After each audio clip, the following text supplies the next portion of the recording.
আজকের এই বর্বরতা ফিলিস্তিনের উপরে, গাজার উপরে অসংখ্য গণিত লক্ষ লক্ষ মুসলমান শিশুরা, মা বোনরা নির্যাতিত নিপীড়িত হচ্ছে। আজকে দীর্ঘ ৭৫ বছর ধরে এই ইসরায়েল ইহুদি সম্প্রদায়ের মুসলমানদের উপর আক্রমণ করতেছে।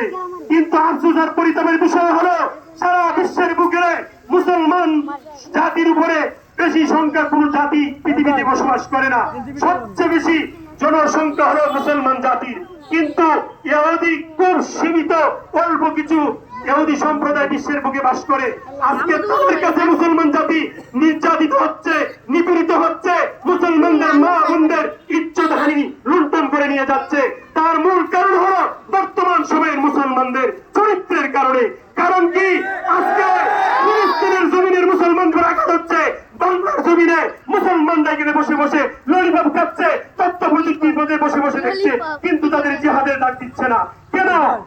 সময়ের দাবি হলো বাংলাদেশ থেকেও জিহাদের ডাকে ঘোষণা আসুক। আমরা মুসলমানদেরকে জয় দেওয়ার জন্য, ফিলিস্তিনদেরকে রক্ষা করার জন্য, মসজিদ আকসাকে রক্ষা করার জন্য বাংলার মুসলমান জীবন দিতে হয়, আমরা কি জীবন দিতে রাজি আছি? জীবন দিতে রাজি আছি?